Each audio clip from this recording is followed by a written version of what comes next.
y técnicos de la Estación Experimental Cerro Azul del INTA, del Instituto Nacional de Tecnología Agropecuaria. Siempre nos traen novedades importantes o todo lo que tiene que ver con alcances de la tarea que desarrollan, como para escuchar atentamente y capitalizar también todo el trabajo que se realiza aquí en Cerro Azul en esta estación experimental. Hoy, cara conocida, decíamos, nos vuelve a visitar Bárbara Iguacita, que es responsable o que tiene que ver con el trabajo en laboratorio, suelo, agua y vegetales. ¿Cómo estás, Bárbara? Hola, Bienvenida. ¿cómo están? Muchas gracias por compartir este momento, por darme esta posibilidad. Feliz Navidad a todos los oyentes. Y bueno, muy orgullosa, muy contenta de poder estar en este momento y compartir algunas novedades, algunas, continuar, digamos, con esta cuestión de las actividades que llevamos adelante en esta oportunidad en el Laboratorio de Suelo, Agua y Vegetal. Y en este caso específicamente en agua. Sí. La idea era hoy comentarles qué hacemos en agua.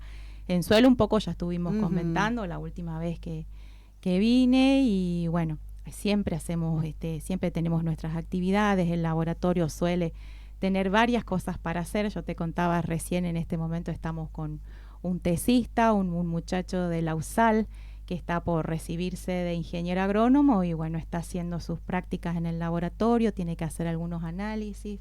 En fin, siempre tenemos alguna actividad. Y en relación al agua, también hay toda una temática que, bueno, venimos trabajando ya desde el año aproximadamente 2015, que empezamos con esta cuestión de ver, digamos, la cuestión calidad de agua específicamente desde lo que nosotros podemos aportar, que es el laboratorio en sí. ¿Cómo surge esta necesidad? Por parte de los productores. Sabemos que estamos en zonas perurbanas, rurales, donde el acceso al agua es difícil. No todos tienen la posibilidad de acceder a un sistema de distribución, tener la canilla tan cercana.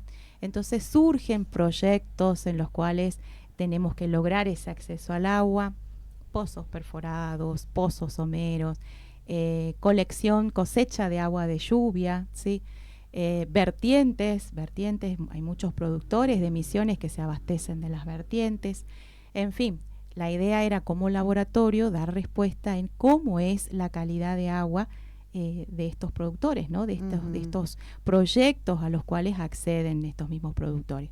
Hay una propuesta desde INTA para el caso de las vertientes específicamente de proteger lo que nosotros llamamos vertientes protegidas, que seguramente ya estuvieron conversando en el programa sobre cómo es el sistema en sí.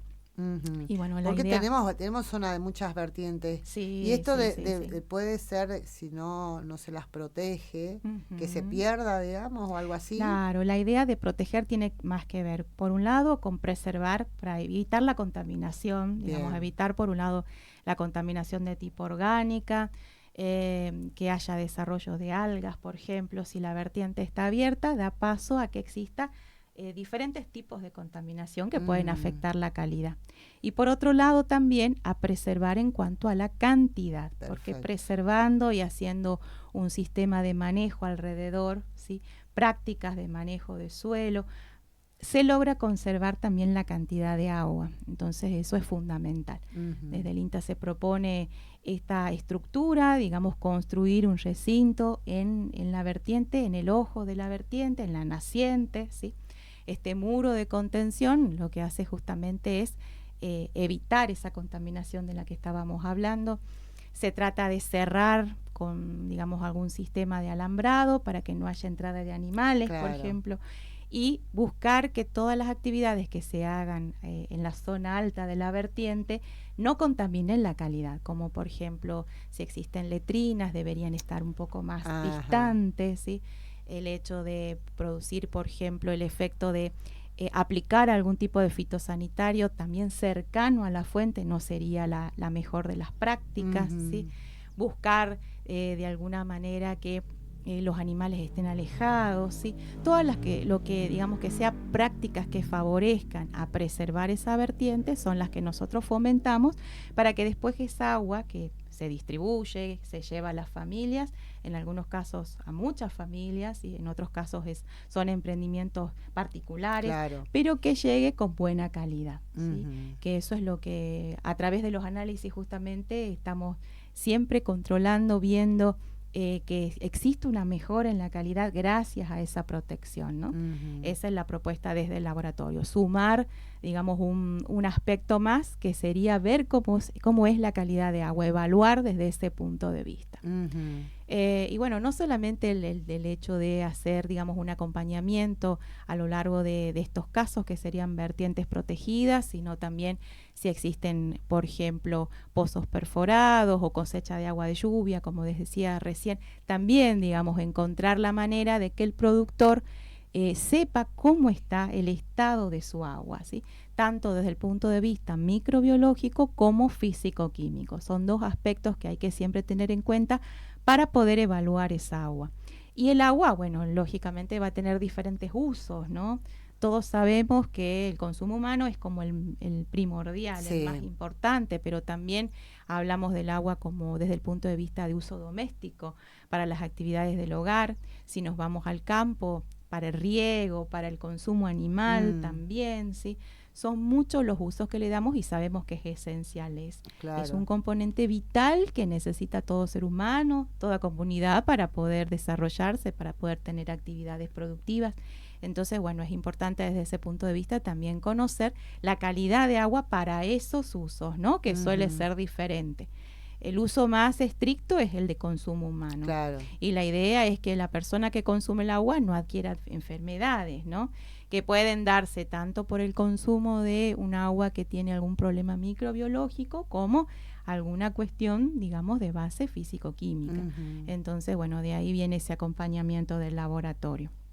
Otra de las líneas en las cuales nos encontramos trabajando desde el punto de vista de los análisis es de ver, por ejemplo, el tema tecnologías de tratamiento del agua. ¿Qué pasa cuando detectamos alguna problemática en particular? Puede, por ejemplo, se pueden encontrar microorganismos que pueden llegar a ser patógenos o que pueden producir un daño en el que consume el agua. Entonces, ¿qué alternativas, qué soluciones podemos tener para mejorar esa calidad de agua y que no produzca un problema nocivo, ¿no? Para la persona que tiene el acceso a ese tipo de agua? Entonces, conocemos en realidad, hay tecnologías muy sencillas que están al alcance del productor, que son, digamos, de múltiple conocimiento, pero bueno, las menciono, como por ejemplo la ebullición del agua. Servimos el agua de 3 a 5 minutos, nos aseguramos de solucionar esa problemática de tipo microbiológica, ¿no? O aplicar la cloración con 2 gotitas por litro de agua. Estamos también asegurándonos de destruir los microorganismos que son patógenos. Entonces eso sería una buena práctica. En ese sentido, recomendamos desde el punto de vista del laboratorio recurrir, por ejemplo, a una solución de cloro, de hipoclorito de sodio, de lavandina, que sea apta para ese tipo de uso. Claro. No cualquier lavandina que conseguimos en el supermercado puede servir para esa actividad en particular, ¿no? Se necesita que la lavandina tenga, digamos, la aptitud. Hay lavandinas, por ejemplo, que son hechas con otros fines, tienen perfumes, tienen algunos otros aditivos. Ese tipo de lavandina no, sería una que sea pura. Bien. Y que se permita utilizar en agua para la desinfección, que es lo que nosotros queremos lograr. Y bueno, también después hay otras alternativas, estas digamos son como las más directas, las más prácticas, pero también en otros lugares utilizan, por ejemplo, la radiación UV para producir la muerte de microorganismos. Esto ya en otros países se ve mucho, exponer botellas a la radiación, ponerlas en el techo de las casas. Sería una posibilidad. Acá no se conoce mucho en sí, pero bueno, son alternativas que se van dando justamente para favorecer que el productor, que sus familias tengan un acceso a un agua mucho más segura, ¿no? Esa es la idea. Sabemos que en las ciudades ya hay un sistema de distribución y se potabiliza el agua, donde hay todo un proceso que lleva a la potabilización. Entonces, nosotros, ¿cómo hacemos en nuestras comunidades rurales? ¿Cómo hacemos para llegar a un agua más segura? Y la idea es, bueno, ver la mejora, ver qué podemos hacer al respecto. Esto que hablábamos recién de las vertientes protegidas tiene que ver con una mejora en la calidad. Ya es una mejora que se logra por el hecho de proteger y de hacer un muro alrededor de la naciente. Eso ya implica una mejora porque estamos evitando que ingrese contaminación. Entonces, el agua por lo general es de buena calidad, ¿sí? Una vez que se hace esa protección. Y después, bueno, si lo detectamos con un análisis de laboratorio y es necesario complementar con alguna de estas tecnologías, bueno, vamos viendo, digamos, de la mano de los resultados. De todas maneras, tanto vertientes como pozos perforados, o por ejemplo, si cosechamos aguas, el agua de lluvia, ¿se puede llegar a ser potable? ¿Se puede llegar al consumo humano? ¿Se puede llevar? Se puede llevar. Con estos tratamientos sencillos se puede llevar. En el caso de que sea un agua que tiene turbidez, por ejemplo, que estamos viendo que por algún problema estamos teniendo un agua turbia, lo primero que se tendría que hacer es filtrar, por ejemplo, el agua, ¿sí? Y después adicionar algo de cloro, por ejemplo, y entonces eso nos ayudaría a tener finalmente un agua que sea segura. Entonces, partiendo de alguna problemática por ahí un poco más difícil, encontraríamos la forma de solucionarla, ¿no? Y bueno, desde INTA la idea es acompañar con los análisis, más que nada, brindarle al productor esa posibilidad. Con todos esos proyectos de acceso al agua, brindarles nosotros la opción de hacer un análisis, por ejemplo, antes de proteger, en el caso de las vertientes protegidas, y después para hacerle un seguimiento, ¿no?, de esa calidad de agua. Y siempre comentarle qué hacer a partir de los resultados, ¿no? Esa sería la idea. Qué bueno. Y el productor, por ejemplo, ahora que nos está escuchando y dice, bueno, tengo una vertiente ahí o descubrí una vertiente, ¿qué tiene que hacer? ¿Se tiene que comunicar con ustedes? ¿Cómo es el proceso? Sí, por lo general hay productores que tienen una vertiente que tiene un buen caudal, porque eso es importante, ver ciertas características, que tenga agua durante todo el año, sí, que pueda generar agua esa vertiente. Entonces, una vez que se cumplen con ciertos requisitos, se comunica con gente de INTA y técnicos que están a cargo de estos emprendimientos, de este tipo de protecciones, y el emprendimiento, como les decía, puede ser familiar, ¿sí?, personal, particular, o de un grupo de familias que están en determinada zona y protegiendo esa vertiente y luego llevando a través de un sistema de tuberías hasta el lugar, pueden acceder al agua con mayor facilidad, ¿no? Esa sería la idea. Y bueno, estos técnicos están totalmente capacitados para hacer todo ese acompañamiento. Cuando el emprendimiento es comunitario es muy interesante porque las familias son las que se tienen que poner de acuerdo, empezar a consensuar ciertas cosas. El mantenimiento de esos sistemas también se tiene que ver a futuro. Una vez que se obtiene el muro que ellos pueden construir, digamos, la protección, que eso puede llevar un tiempo, y se tiene el acceso al agua, ¿qué pasa después, no? Si hay algún sistema de mantenimiento por parte de las mismas familias, todas esas cosas son las que se van viendo en acompañamiento con los técnicos. El INTA tiene técnicos que van a tomar las muestras, ¿toman ustedes? ¿Cómo es? Nosotros somos los que tomamos como laboratorio, porque en sí, digamos, el muestreo del agua tiene, digamos, ciertos requisitos. Ciertos requisitos a cumplir. Es muy importante tener una idea, digamos, de cómo hacerlo. Ellos también están capacitados, los técnicos, para poder hacer ese muestreo.